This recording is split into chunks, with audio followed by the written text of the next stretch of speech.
नमस्कार, स्वागत है आप सभी का न्यूज रूम पोस्ट की खास पेशकश स्पोर्ट्स पोस्ट पे। सेमीफाइनल में भारत के हीरो रहे मोहम्मद शमी के पिता तौसीफ अली अमरोहा यूपी के सबसे तेज गेंदबाज हुआ करते थे। न्यूजीलैंड के खिलाफ मोहम्मद शमी ने 9.5 ओवर में 57 रन देकर 7 विकेट लिए। 398 के लक्ष्य का पीछा करते हुए न्यूजीलैंड 48.1 ओवर में 327 रन पर ढेर हो गई। 70 रन से मैच हार गई न्यूजीलैंड। मोहम्मद शमी 6 मैच में 23 विकेट के साथ इस वर्ल्ड कप के सबसे सफल गेंदबाज बन गए। तो आइए जानते हैं मोहम्मद शमी के जीवन के संघर्ष के बारे में।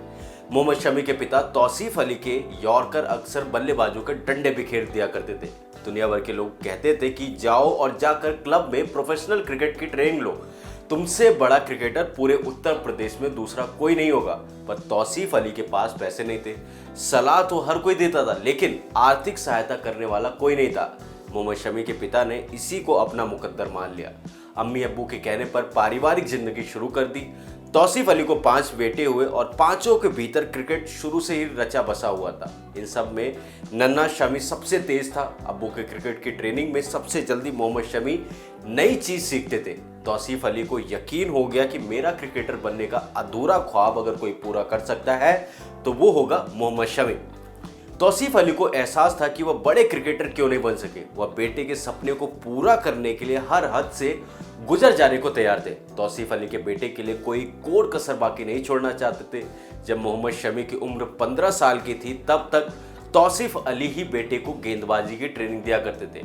उन्होंने अपने खेत में विकेट तैयार किया था, जहां मोहम्मद शमी दिन रात गेंदबाजी का अभ्यास करते थे। फिर तौसीफ अली को लगा कि अब बेटे को एक बढ़िया एकेडमी की जरूरत है। उन्होंने जमीन बेचकर मुरादाबाद की एक एकेडमी में बेटे का दाखिला कराने की सोची।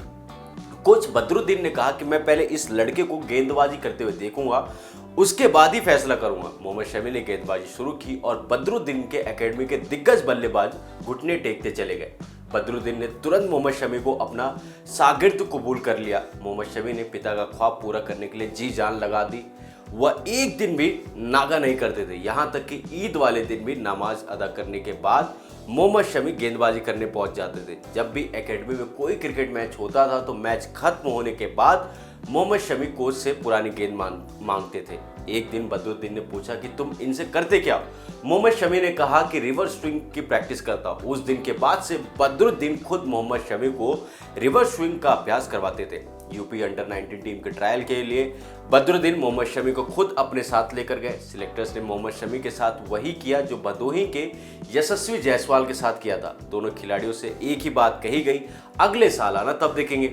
बदरुद्दीन को लगा 1 साल में मोहम्मद शमी बहुत आगे निकल सकते हैं, ऐसे में उन्हें यूपी क्रिकेट के भरोसे नहीं छोड़ा जा सकता। कोच बदरुद्दीन ने पिता से कहा कि आप मोहम्मद शमी को कोलकाता भेज दीजिए, वहां क्लब क्रिकेट में अच्छा करेगा तो टेस्ट की टीम में आराम से जगह बना लेगा। तौसीफ अली के पास कोई और चारा भी नहीं था। वह किसी भी सूरत में बेटे मोहम्मद शमी को भारत के लिए खेलते हुए देखना चाहते थे। मोहम्मद शमी कोलकाता पहुंच गए, लेकिन ना ही उनके पास पेट भरने के लिए अन्न का दाना था और ना ही सर ढकने के लिए छत। मोहम्मद शमी अपने पिता पर और खर्च का दबाव नहीं डालना चाहते थे। उन्होंने ठान लिया था अब जो कुछ भी करना है अपने दम पर करना है। बंगाल क्रिकेट एसोसिएशन के असिस्टेंट सेक्रेटरी देवव्रत दास ने एक मैच में मोहम्मद शमी को गेंदबाजी करते हुए देखा। देवव्रत दास को समझ आ गया कि यह लड़का क्रिकेट की दुनिया में छा जाएगा। देवव्रत ने मोहम्मद शमी से पूछा कि तुम रहते कहाँ हो भाई? मोहम्मद शमी कुछ बोल नहीं पाए। तेज भूख भी लगी थी, गुजारा बड़ी मुश्किल से चल रहा था, कभी रेलवे स्टेशन तो कभी बस स्टैंड। देवव्रत दास ने उसी वक्त मोहम्मद शमी को अपने घर पर रहने के लिए आमंत्रित किया। उन्होंने बंगाल के एक चयनकर्ता बनर्जी से कहा कि आप एक बार मोहम्मद शमी की गेंदबाजी देखिए। बनर्जी के सामने मोहम्मद शमी ने गेंदबाजी शुरू की। बड़े बड़े बल्लेबाज हिल नहीं पा रहे थे। मोहम्मद शमी अपनी गेंदबाजी से सिर्फ विकेट उखाड़ रहे थे। शुरू से ही शमी को बल्लेबाजों को बोल्ड करने की बाद जो आवाज आती है वो सुनना काफी पसंद है। बनर्जी ने मोहम्मद शमी से कहा कि मैंने अपनी जिंदगी में बहुत से खिलाड़ी देखे। अधिकतर खिलाड़ी रुपए पैसे चाहते हैं, नाम इज्जत और शोहरत चाहते हैं, लेकिन तुम सच्चे खिलाड़ी हो। तुम्हें सिर्फ बल्लेबाजों को पवेलियन का रास्ता दिखाना है, इसके सिवा तुम्हारी कोई मंजिल नहीं है। इसके बाद बनर्जी के कहने पर मोहम्मद शमी ने मोहन बगान क्रिकेट क्लब ज्वाइन किया। वहां मोहम्मद शमी ने सौरभ गांगुली के सामने गेंदबाजी की। दादा खुश हो गए। और सौरभ गांगुली वही हैं जिन्होंने वीरेंद्र सहवाग, हरभजन सिंह, युवराज सिंह, महेंद्र सिंह धोनी जैसे खिलाड़ियों का करियर बनाया। आज हम आपको नई बात बताने जा रहे हैं। सौरभ गांगुली के कहने पर मोहम्मद शमी को 2010-11 में बंगाल की रणजी टीम में शामिल किया गया था। 2 साल के भीतर 6 जनवरी 2013 को मोहम्मद शमी ने इंडियन टीम की जर्सी पहन ली। इसके बाद मोहम्मद शमी ने कभी भी पीछे मुड़कर नहीं देखा। 6 जून 2014 को निकाह के बाद 2015 में मोहम्मद शमी को एक प्यारी सी बेटी हुई। उनकी जिंदगी में सब सही चल रहा था। तभी साल 2018 में बीवी हसीन जहां ने मोहम्मद शमी पर बहुत से घिनौने आरोप लगाए। दहेज, उत्पीड़न, मारपीट, दूसरी औरतों के साथ नाजायज संबंध और पाकिस्तानी नागरिक से पैसा लेना। मोहम्मद शमी को भारतीय टीम के कॉन्ट्रैक्ट लिस्ट से भी बाहर कर दिया गया था। इस वक्त भी सौरभ गांगुली मोहम्मद शमी के साथ चट्टान की तरह खड़े हो गए। दादा ने कहा, जब तक आरोप साबित नहीं होंगे मैं बंगाल की रणजी टीम से मोहम्मद शमी को निकलने नहीं दूंगा। पूरी मीडिया मोहम्मद शमी के खिलाफ थी, लेकिन सौरभ गांगुली इकलौते थे जो मोहम्मद शमी के साथ थे।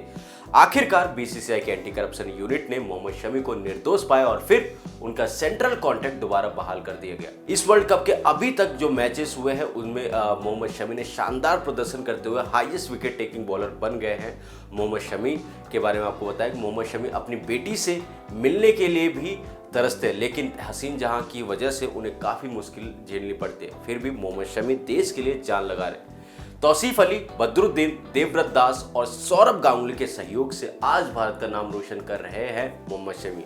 अब इस खिलाड़ी से उम्मीद है कि ये फाइनल में भी इस तरह से अपनी विरोधी टीम का सफाया कर देगा जिस हिसाब से अभी तक वर्ल्ड कप में गेंदबाजी की है। यानी कि एक शानदार जर्नी रही है उस खिलाड़ी की और ये हो सकता है मोहम्मद शमी का आखिरी वर्ल्ड कप हो और मोहम्मद शमी जिस हिसाब से शुरुआत करी उसी हिसाब से अंत करना जरूर चाहेंगे। तो मेरे साथ इस रिपोर्ट में बस इतना ही। और भी खबरों के लिए देखते रहे न्यूज़ रूम पोस्ट की खास पेशकश स्पोर्ट्स पोस्ट।